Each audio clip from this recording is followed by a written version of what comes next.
नमस्कार दोस्तों, आप लोग को स्वागत है हमारे चैनल पे। तो आज की इस वीडियो में बात करेंगे आप लोग का सीटेट 2026 के बारे में। इसमें हम सारी बातें करने वाले हैं कि कौन से कैंडिडेट इस फॉर्म को भर सकते हैं और साथ में कौन से कैंडिडेट एलिजिबल हैं, कब से कब तक फॉर्म फिलअप हो रहा है, किस कैंडिडेट को अप्लाई करना चाहिए, क्या इसमें सिलेबस रहने वाले हैं। ये सारे जो मेन पॉइंट है आप लोग को इस वीडियो में देखने को मिलेगा। आप लोग इस वीडियो को पूरा देखिएगा।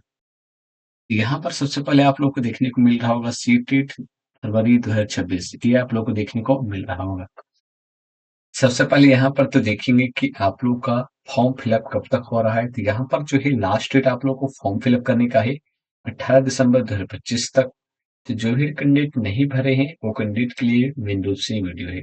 सबसे पहले देखिएगा 18 दिसंबर 2025 तक इस फॉर्म को भर सकते हैं।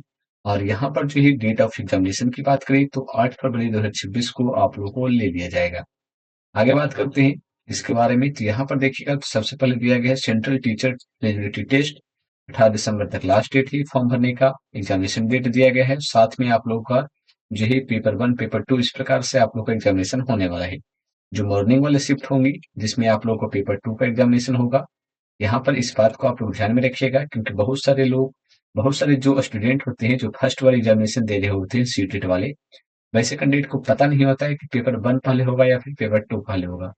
ताकि क्योंकि बहुत सारे कैंडिडेट को नहीं पता होता है तो माइंडसेट ये लेके चलते हैं कि पेपर 2 पहले होगा फिर पेपर 1 होगा। नहीं, यहाँ पर क्या होता है कि पेपर 2 पहले होता है और पेपर 1 बाद में होता है, जैसा कि यहाँ पे मेंशन भी किया गया है। मॉर्निंग शिफ्ट में आप लोगों का पेपर 2 होगा। और यहाँ पर जो मॉर्निंग शिफ्ट का जो टाइमिंग मेंशन किया गया है 9:30 से लेकर 12 नन तक होने वाला है, ठीक है। और यहाँ पर पेपर 1 का फिर एग्जामिनेशन होगा स्टार्ट इवनिंग टाइमिंग में, जिसमें आप लोगों का 12:30 से लेकर 5 बजे तक आप लोगों का होने वाला है, ठीक है। फिर आप लोग आगे देखिएगा। आगे आप लोगों को दिया गया है, ये सारी चीजें आप लोग को मेंशन कर दी गई है कि कब से कब तक एग्जामिनेशन होगा उसके बारे में। आगे यहाँ पर दिया गया है कि the candidate applying for the CTET is required. अगर आप लोग इस फॉर्म को भरते हैं तो क्या आप लोगों के लिए रिक्वायर्ड होगा। सबसे पहले तो यहाँ पर दिया गया है to go through the information bulletin carefully with the entire requirement. यानी कि यहाँ पर कहा जा रहा है कि आप लोगों को सारे डिटेल यहाँ पे मेंशन किया गया है कि कौन से कैंडिडेट इस फॉर्म को भर सकते हैं। और साथ में ये भी बताया गया है किस प्रकार से भर सकते हैं। यहाँ पर भी आप लोग को मेंशन किया गया है कि किस प्रकार से आप लोग इसका फॉर्म जो है अप्लाई कर सकते हैं, उसके बारे में प्रोसेस यहाँ पे मेंशन की गई है। जैसा कि आप लोग यहाँ पर देख पा रहे होंगे, एप्लीकेशन फॉर्म के बारे में मेंशन की गई है, फिर complete online form and choose password, ये सारी चीजें यहाँ पे मेंशन किया गया है। और उसका फिर यहाँ पर दिया गया ऑनलाइन अपलोडिंग स्कैन इमेज, ये सारी चीजें आप लोग को देखने को मिल जाएगा, ठीक है। बात करते हैं यहाँ पर कि आप लोग का एप्लीकेशन फीस क्या रहेगा। एप्लीकेशन फीस की बात करें तो एग्जामिनेशन फीस में दिया गया है जनरल ओबीसी और एनसीएल वाले जो कैंडिडेट है ओनली पेपर 1 एंड 2, अगर दोनों पेपर देना चाह रहे हैं तो उनके लिए 1,000 फीस रखा गया है। और सॉरी, ओनली 1 या फिर 2, यानी कि सिर्फ पेपर 1 देना चाह रहे हैं तो 1,000 फीस है जनरल ओबीसी वाले कैंडिडेट के लिए। और या फिर 2 देना चाह रहे हैं तो, अगर दोनों पेपर देना चाह रहे हैं तो 1200 फीस है, ठीक है। उसके बाद फिर मेंशन किया कि S C S T different abled person candidate के लिए जो है 500 फीस रखा गया है 1 पेपर के लिए। यानी कि या तो पेपर 1 दे दीजिए या फिर पेपर 2 दे दीजिए, दोनों में से किसी एक पेपर अगर आप दे दें तो 500 लिया जाएगा। अगर दोनों देते हैं तो आप लोग को 600 लिया जाएगा, ठीक है। ये आप लोग को मेंशन किया गया है। पेमेंट आप लोग को पेमेंट मोड यहाँ पे मेंशन कर दिया जा चुका है, किस प्रकार से आप लोग इस फॉर्म को भरने के बाद आप लोग पेमेंट कर सकते हैं। फिर यहाँ पर देखिएगा तो आप लोग को एक चीज देखने को मिलेगा एलिजिबिलिटी के बारे में। यहाँ पर जो है एलिजिबिलिटी दिया गया है the minimum qualification of appearing in the CTET are notified by NCTE. यानी कि the minimum qualification of appearing in the CTET are notified by NCTE. NCTE के द्वारा जो भी क्वालिफिकेशन मिनिमम क्वालिफिकेशन रखा गया है, the candidate are advise to visit the website NCTE to ascertain their eligibility. यानी कि आप लोग इसकी वेबसाइट पर जाकर आप लोग चेक कर सकते हैं कि आप लोग की जो है एलिजिबिलिटी क्या है। ये आप लोग को मेंशन किया गया है। यहाँ पर फिर नीचे मेंशन किया गया minimum qualification for the teaching staff should be accordance with the following. यहाँ पर आप लोग को नीचे भी मेंशन कर दी गई है कि नेशनल काउंसिल यानी एनसीटीई के द्वारा जो है आप लोग का मिनिमम क्वालिफिकेशन जो रखा गया person to be the required education teacher physical education teacher in primary and primary upper इन सभी कैंडिडेट के लिए नोटिफाई टाइम टू टाइम ये आप लोग यहाँ पे मेंशन किया गया है। ठीक है, यहाँ पर आप लोग को मेंशन किया गया है केंद्रीय विद्यालय संगम नवोदय विद्यालय के लिए क्या आप लोग को एलिजिबिलिटी रखा गया है। उसके बाद फिर यहाँ पर देखिएगा तो दिया गया है the candidate should satisfy the her eligibility before applying and self personally responsible. यानी कि जो भी कैंडिडेट यहाँ पर ये कहा जा रहा है कि आप लोगों का जो है एनसीटी यानी कि जो भी कैंडिडेट या तो डीएलएड जो प्राइमरी या फिर ये आप लोग को ऊपर मेंशन किया गया है वैसे कैंडिडेट के लिए, और जो बीएड वाले कैंडिडेट है उनके लिए अगर आप लोगों का एडमिशन हो चुका है तो आप लोग एलिजिबल हैं इस फॉर्म को भरने के लिए, और जो डीएलएड वाले कैंडिडेट है वो भी एलिजिबल है इस फॉर्म को भरने के लिए। साथ में यहाँ पर एक चीज और यहाँ पर मेंशन किया गया है कि अगर आप लोग का जो है यहाँ पर जो बीएड वाले कैंडिडेट है अगर ग्रेजुएशन में बैक पेपर है तो उसमें दिक्कत हो सकता है, वहां पर सभी पेपर में क्वालिफाई होना चाहिए। साथ में जो डीएलएड वाले कैंडिडेट है उनको ट्वेल्थ इंटर में आप लोग का सभी पेपर में पास होना चाहिए, ये भी आप लोग को मेंशन किया गया है। ठीक है, उसके बाद फिर यहाँ पर बात कर लेते हैं कि आप लोगों को किस प्रकार से एग्जामिनेशन यानी सिलेबस क्या रहने वाला है उसके बारे में। सिलेबस की बात करें तो यहाँ पर दिया गया structure and content of seated, यानी कि क्या आप लोग एग्जामिनेशन में लिया जाएगा, किस प्रकार से एग्जामिनेशन ली जाएगी। सबसे पहले दिया गया all question in seated will be multiple choice question, यानी कि आप लोग का ऑब्जेक्टिव टाइप क्वेश्चन होने वाले हैं।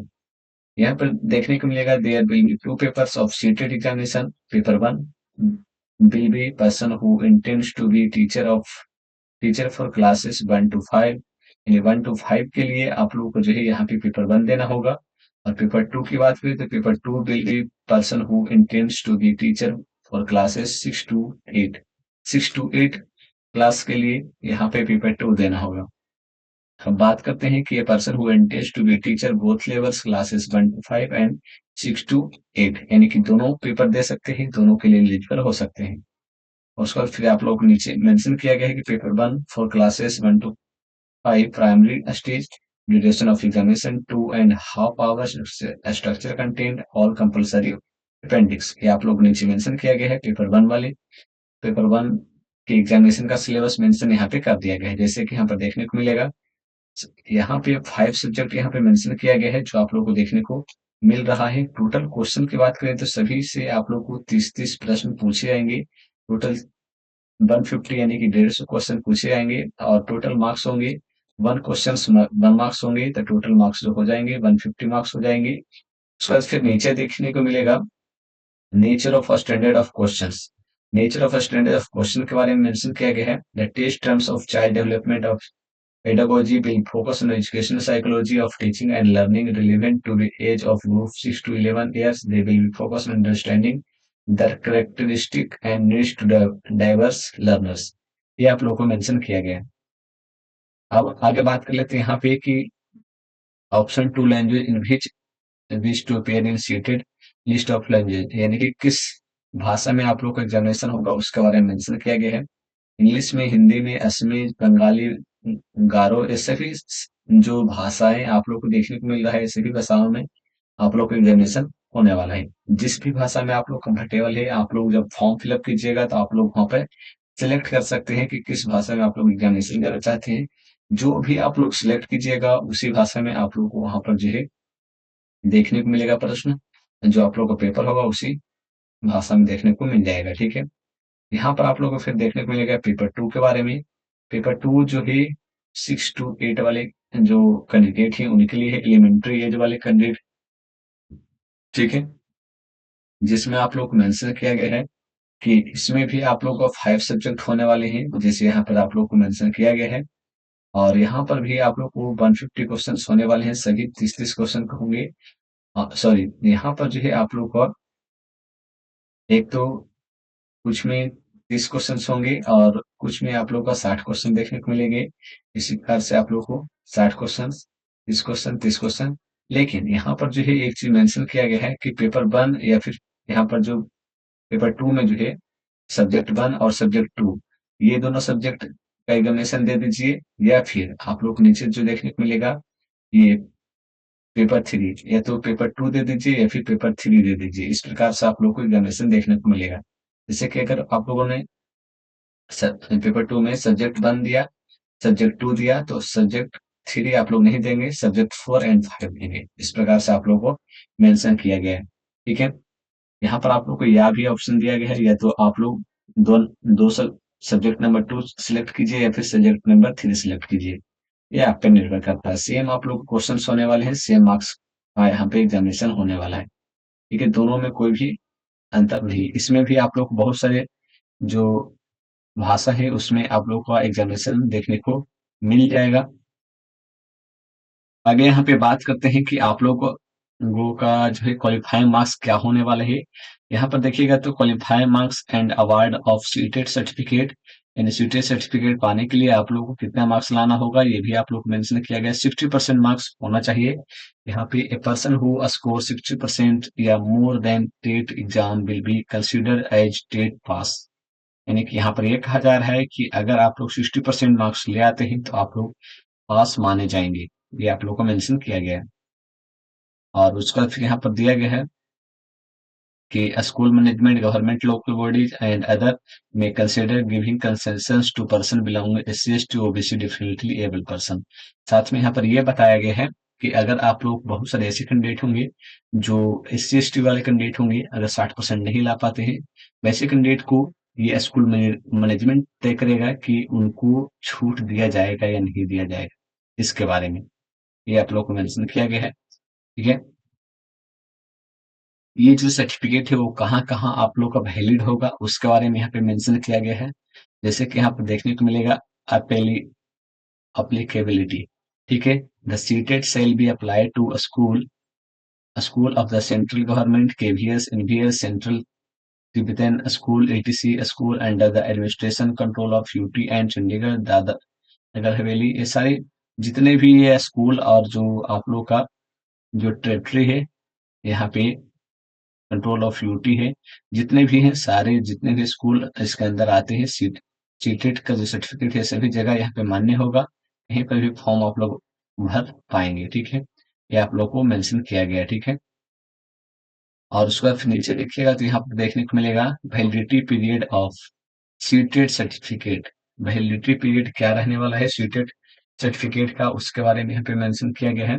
यहाँ पर दिया गया है the validity period of CTET qualifying certificate for appointment will be life time for all category. There is no restriction on the number of attempt a person can take acquiring CTET certificate. A person who has qualified CTET may also appear again improving his her score. यहाँ पर ये कहा जा रहा है कि जो आप लोग का सर्टिफिकेट है वो लाइफ टाइम आप लोग का जो है यहाँ पे लाइफ टाइम आप लोग क्वालिफाइंग सर्टिफिकेट होने वाला है। ये आप लोग का एक्सपायर नहीं होगा। आप लोग इसके एग्जामिनेशन देकर जो है अपना स्कोर बेहतर कर सकते हैं, ये जरूर मेंशन किया गया है, ठीक है। एग्जामिनेशन सेंटर के बारे में आप लोग को यहाँ पे मेंशन किया गया है। 4 डिफरेंट ऑप्शन आप लोग को मेंशन किया जाएगा।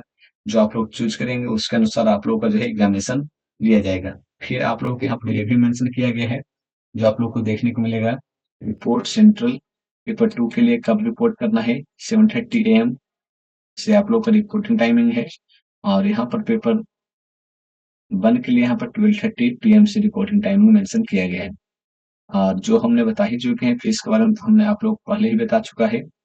और साथ में नीचे जाइएगा तो आप लोग को एक चीज और देखने को मिलेगा इस नोटिफिकेशन में, जिसमें आप लोग क्लियरली मेंशन किया गया है कि आप लोग का जो एग्जामिनेशन होगा उसमें कौन से पेपर से कितने प्रश्न पूछे जाएंगे। साथ में टॉपिक वाइज यहाँ पे मेंशन किया गया है। जैसा कि यहाँ पर आप लोग देख सकते हैं टॉपिक वाइज आप लोग को पूरे सब्जेक्ट का मेंशन कर दिया गया है।